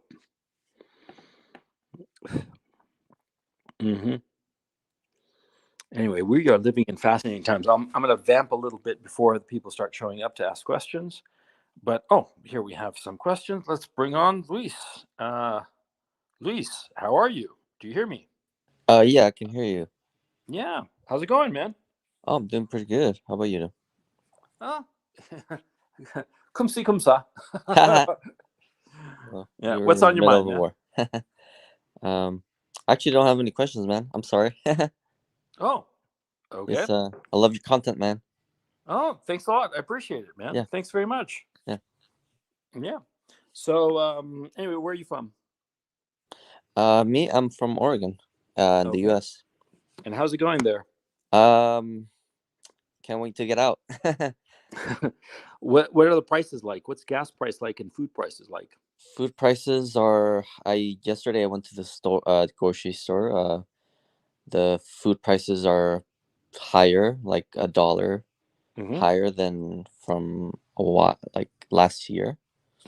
That's something that I noticed. I'm like, oh, it's more expensive. Okay. So it's getting noticeable. Okay. Well, good to know, Luis. You take it easy, okay? Yeah, you too. Bye bye. Arnie, hey, I can't pronounce it. It's all in Cyrillic. So, what's on your mind? Hello. Hello. Do you hear me? Okay, well, I'll remove you until you sort out your thing. And Chris O, hey Chris O, how's it going, man? Haven't heard you in a while. Yeah, hi coach. It's been a while. Yeah, it's been a long time. How have you been? Ups and downs, but not as much as you. Yeah. But tell me about it. How's life treating you? Still in Canada, and it's seems like we're living in a parallel universe to what's going on. It's interesting to watch the news. It's just interesting to watch the news in the evening, and kind of juxtapose that to what I can find on the internet and to hear from you. It's different reality. Yeah, but what's important is that what I am saying. Are you hearing confirmation from other sources as well? Sure. And that's kind of strange because, again, watching to the official news, It's two different dimensions, it seems. What are they saying in the official news, the mainstream? Well, pretty much the exact opposite that what you're saying. Yeah, Russians are losing, Russians evil, all that good shit. Yeah. Yeah. And it's actually it's kind of strange talking to you because before obviously you had certain people who didn't agree with your views about women and all that, but now you kind of seem to be the enemy of the state. So anybody participating in your webinars or talking to you, are these people, or am I getting on some sort of a list to be surveilled just because I'm listening to someone saying something different than the narrative? It's gone full 1984, hasn't it? Yeah. I mean, it's so remarkably fast how these so-called liberal democracies went full totalitarian, not even authoritarian, totalitarian. They want to totally control everything that you think and see and hear and say. Dude, I think it's unbelievable. I can't believe I'm living in this time. It's just incomprehensible to me. It's one has the feeling of being Winston in 1984, and one has to. Two quick questions. Sure. A light one and a bit more complicated one. The light one is, what do you think about the plight of all the Ukrainian, quote unquote, refugees, going abroad? I mean, how would you divide them to different groups? Because obviously not all of them are, fleeing from battlegrounds. I mean, different people are leaving for different motivations, and will they ever go back? And what impact will they have on the country where they get into? Yeah, that's a good question. I think that a substantial fraction of them will never return. Okay. Yeah, I don't know the size of that fraction, but I mean, certainly more than a quarter. Okay. And it could be as high as 3/4, in that range. They'll never return because the Europeans are going to lay out the red carpet. And you got to keep in mind that a lot of the Ukrainians who are going are very educated and very hardworking. And, here, listen.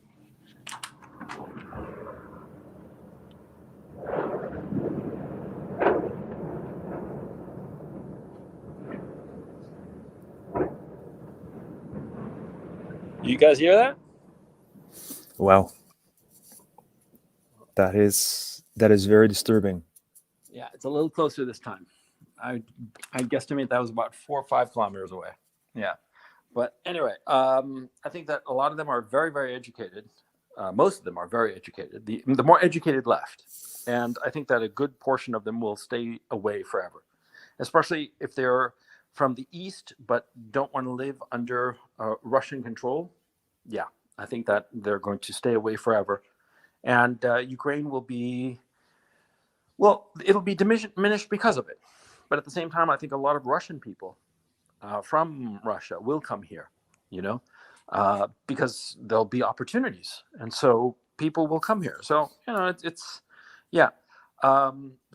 Europe is going to suffer tremendously over the next couple of years. There's going to be food shortages, electrical shortages, outages, heating shortages. It's going to be a fucking nightmare. And so I think that Europe is going to have a bit of a nightmare over the next few years. It could be that a lot of those Ukrainians wind up leaving Europe precisely because it becomes a nightmare, And once the situation normalizes in Ukraine under Russian control, then, maybe they start to say, well, it wasn't so bad and I miss the old country and stuff like that.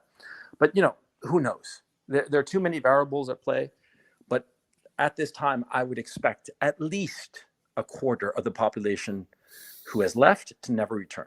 And right now, from the latest estimates, that's about 4 million people have left, are in the West. And so at least 1 million of those will never come back, at least.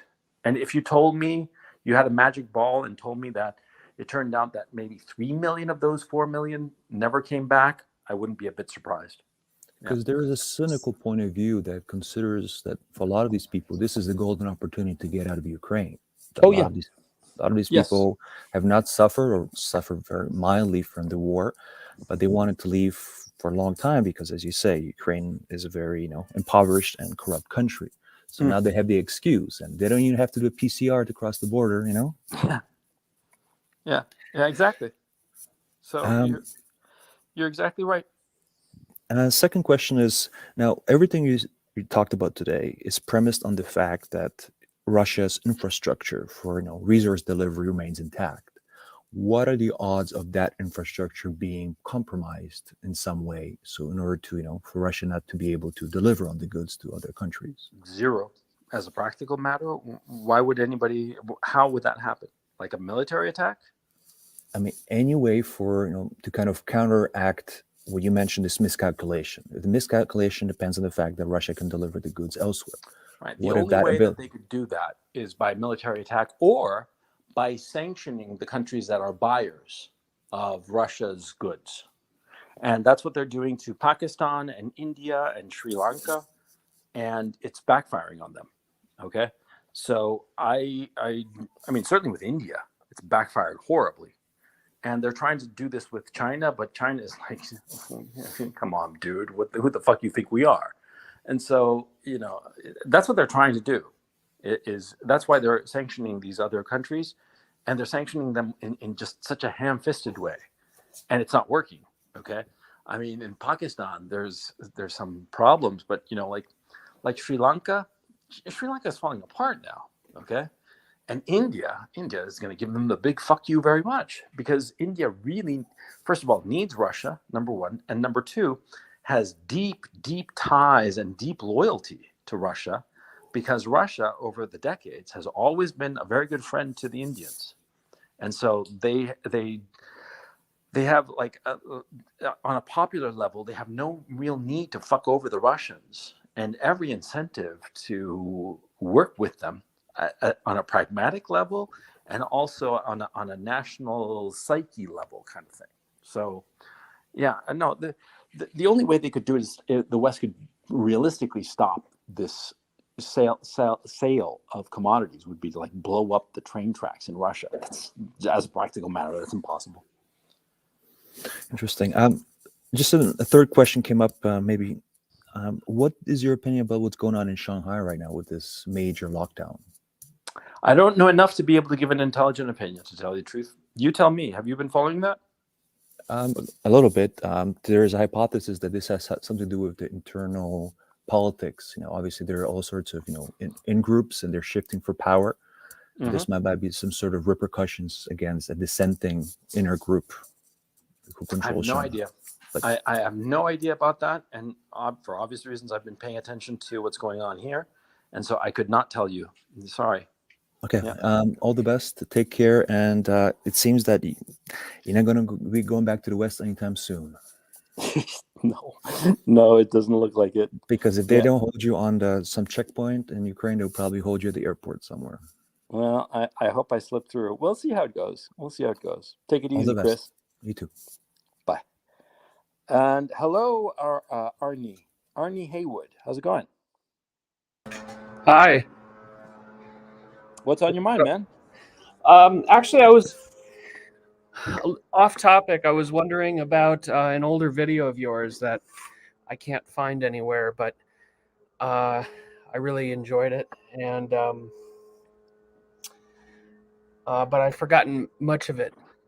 Okay, you're going to have to get more precise and more to the point, because there are a lot of people who'd like to talk, and it's kind of rude. So what's on your mind specifically? If you don't have anything on your mind specifically, that's fine. And it's great to say hi, but you got to respect the other people who are waiting. Sure, I'll step out of line and let other people talk. But thank you. Well, thank you. Take it easy, man. Yep. Bye. Hi, Elijah. How's it going? Hello, Elijah. Hello, Elijah.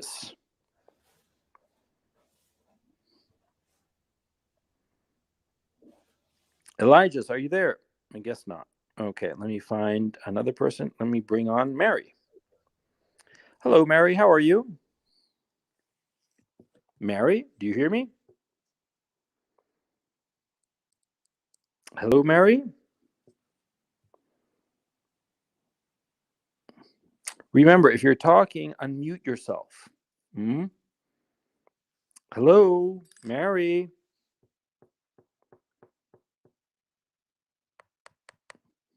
That's a shame.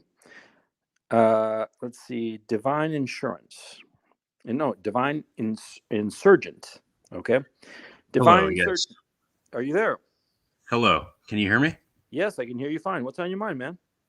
Wow. Finally get to get acquainted with you.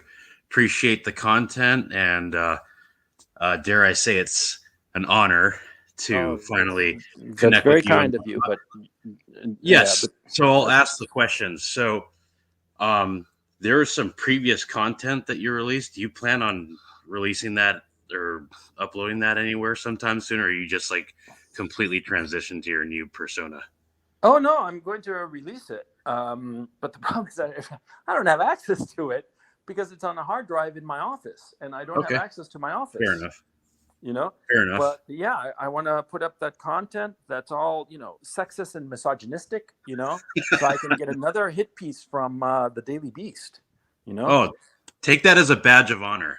Oh man, I And thought it was fun. my thought it was last fun. question is, did you get to see like that spectacular military analysis by Scott Ritter? Oh yeah, I follow Scott all the time. He's great. He's fantastic. Yeah, definitely, definitely. I don't know. I mean, wish we could have like the raw hard numbers right now, but obviously, without a doubt, this is favoring the big bear in the east, so to speak. Yeah, But yeah. what I find just so bizarre is that everybody has this completely erroneous impression as to how the war is going, and I'm like, don't you see it? It's so obvious to me, And also, usually a person in the war has a hard time seeing anything about the war because he's in the middle of it. But just from the information that's coming out, it's so clear what's going on and how the Yeah. Russians are decisively winning this. And in the West, especially in America, they're like living in fantasy land. It's just like the oddest thing, to tell you the truth. I just can't quite understand it. Absolutely. And the last point is that, and it's a very sound, poignant point, is that basically the winning forces don't have to, as you said, the winning forces don't have to resort to atrocities, whereas the losing forces have that tendency. Yeah, So, exactly anyway, right. thank you, Coach. You take it easy, man. Take care. Hey, Jackie, how are you? Hey, Grant, how are you? Pretty good, pretty good. What's on your mind? Well, actually, Grant, I'm calling. Maybe you made a word of encouragement. I don't like the way I've been behaving lately, listening to the lies of the Western media. I get so frustrated that I find myself throwing things at my computer screen. I'm running around like my hair's on fire at all times. I just talking to myself, muttering to myself. I don't like it, but I don't want to shut the news off either. So I don't know what to do. Does anybody You have a sound like bento? an addict.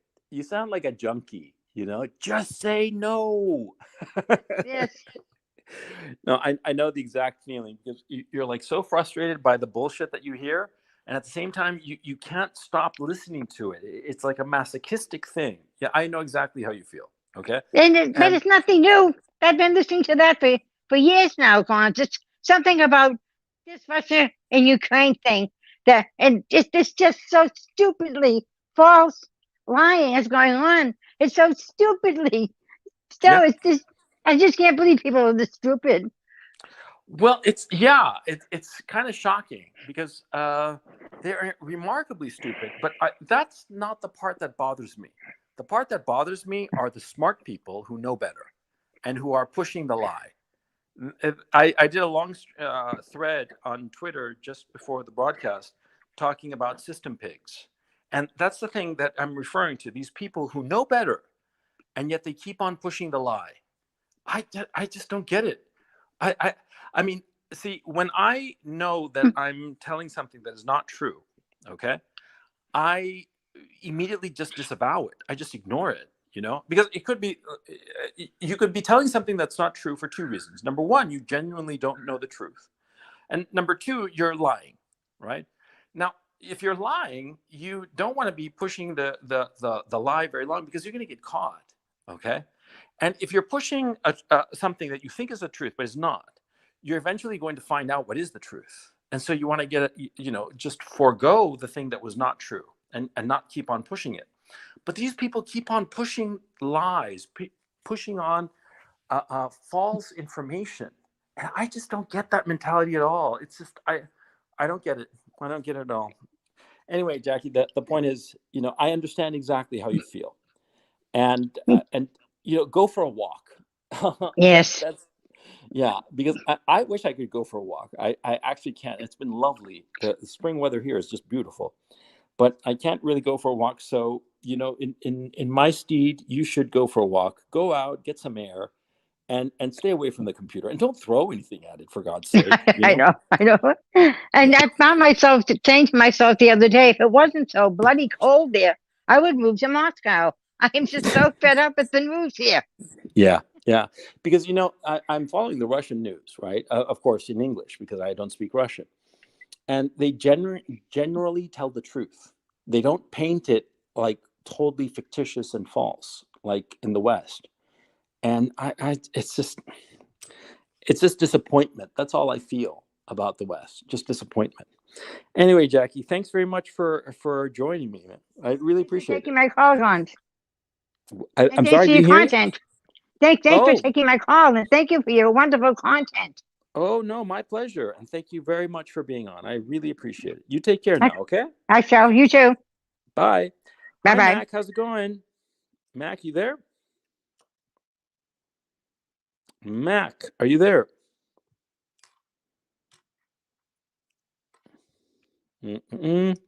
Mac is not there. Okay, so I'm going to call it a stream because we're coming up on 2 hours and I don't want to get it like over long. The final thought I want to leave you with before I go. A thing I want to tell you, Zuby, the podcaster, I did a podcast with him and he came out with it today. So go check it out. What I want to tell you is that, see, there's nothing wrong with making mistakes. But what you have to do is readjust. And see, what's interesting is that these two mistakes that I've outlined, insofar as the United States sanctions and the Russians and their military adventure, see, one of these two parties, the Russians, they saw what they were doing and realized their mistake and tried to solve the problem. Now, in their case, solving the problem meant turning up the volume insofar as their military activity, right? Insofar as the Americans are concerned, the solution is very simple. The solution was to turn down the volume. They made a mistake with the sanctions. They went thermonuclear and it didn't work. And what they should have done is realize, let's try to dial it back and see if we can rope the Russians in by dialing it back and pull them back into our fold and get them to do what we want. It wouldn't have worked, but that's not the point. The point is that, see, when you make a mistake, you should try to figure out a way to counteract that mistake. And once you realize it's a mistake, you have to try to counteract it as quickly as possible. But for God's sakes, don't double down, see? Because, there could be that doubling down is effective. And you could say, in a sense, that what the Russians are doing, i.e. turning up the volume on their military activity, on the military intensity, is doubling down, which it is. But the thing is, see, you have to realize when doubling down works, like the case in the Russians, or when doubling down does not work at all, and in fact becomes counterproductive, as in the case of the Americans with sanctions. And you have to have the humility to realize that you made a mistake.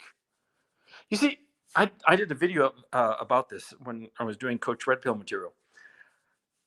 There is nothing wrong with being wrong. Nothing at all.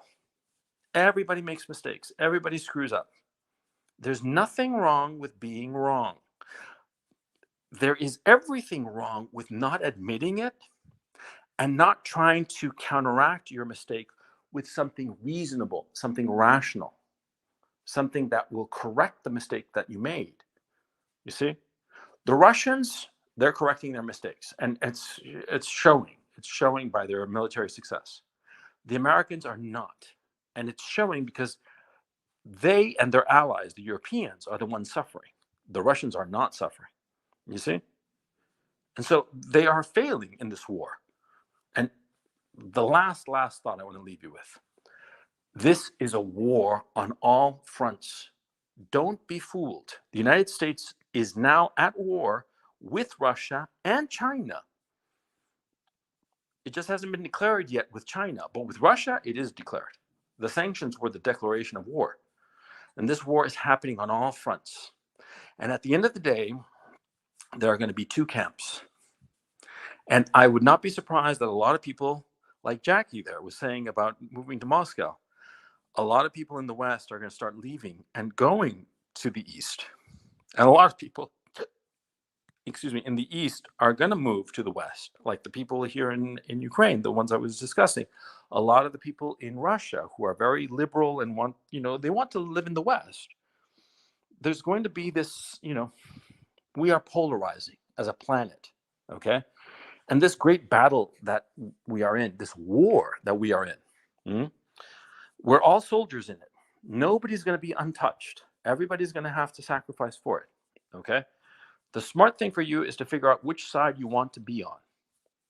Figure it out. Because, see, there's nothing worse than somebody who dithers when it's time to pick sides. And we are in the process of picking sides. It doesn't matter which side you pick, but if you pick a side, stick with it and go with it all the way. Yeah. So anyway, that's the end of my show today. I hope you enjoyed it, and I will catch you next time. Take it easy. Oh, and I forgot. Last thing. Tomorrow, Saturday, I'm going to do a dedicated show just to do super chats because I've gotten so many, and it's incredibly kind. And I'm looking at some people here now, from Matthew, from Resbergu, from Swagata Raha, all these very kind people. And I want to thank each and every one of you. And so that's why on Saturday, I'm going to do a dedicated super chat review and go through all of the super chats I've gotten. It's going to be a very long show because I've gotten a lot of super chats, but I want to catch up with all of them. Okay. Take it easy, guys.